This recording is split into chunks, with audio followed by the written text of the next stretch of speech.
Today we're going to talk about how you can best learn from a teacher. So let's get started.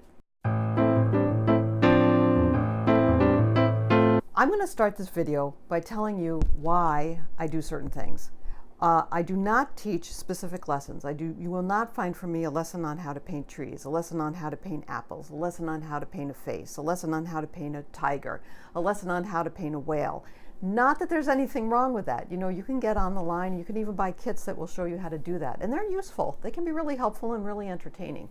So there's nothing wrong with any of that.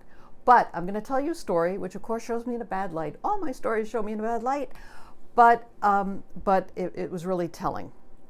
So here it is. Before I was an artist, I was a special educator. So I was in charge of teaching children from K through 6.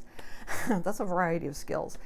And I had a child I'll call James. His name isn't James, but we'll call him James. He was in 3rd grade, and in order to pass the Vermont standard, he had to get a 75% on what they called the decimal test. He had to learn these specific skills about decimals in order to pass this test. It was my job to teach him. So for a month, we worked on it. You know, the teacher would give her lesson, and then I would see how I could break this down so that this particular child, James, could learn decimals and pass the test. So we did that every single day. You know, me cheerleading and him working along with me. You know, he was no slacker. He was a good kid. So at the end of that month, the test is taken. My heart is in my throat because I want him to do well. And his teacher comes down the hall. She comes running down the hall and she says, Joe, James got 85% on his decimal test. You know, we're jumping up and down. We're just so excited. And I said, it's fantastic. Can I tell him? And she said, yeah. So that day when I saw him, I said, James, you passed the decimal test. And James said these famous words to me. He said, what's a decimal? I thought, oh my gosh, I'm such a great teacher that I taught him how to pass the test, but I didn't teach him the most important thing, what it was he was learning and how he would apply it in life.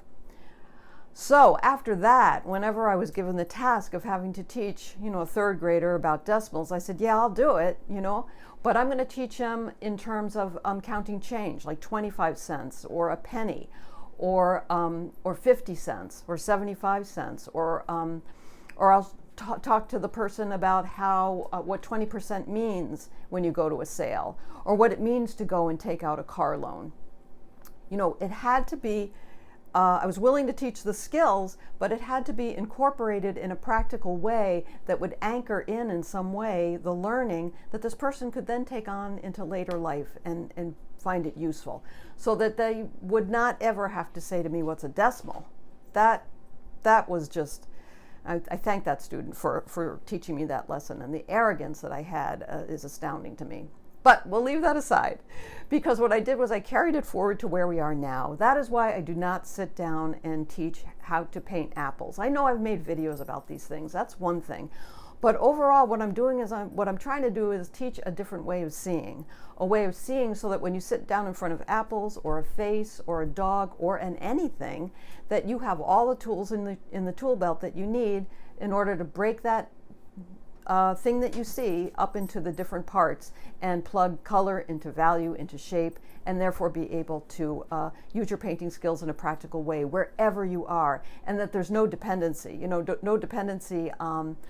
So my ideal would be something like, if I was a really, really good teacher, a student of mine would never have to, let's say the first time they sat down to paint a peony, which was my reason for learning to paint in the first place, they would not say, oh, I can't do this because I never painted a peony before. They would simply see it in terms of color, shape, value, and in essence be multilingual. You know, it didn't matter what you sat in front of, you would be able to access the tools that you have and paint. And because I never want a student to look up at me and say, what's a decimal, ever again. So that's a little story. Remember to keep the whites of your paper white, your paints wet, mass for value, mix for color. Please join my YouTube channel. And if you have a lesson that you learned in life, please share it with me, because I think those are the lessons that when we share them, we get much wiser. And I'll see you next time. Bye-bye.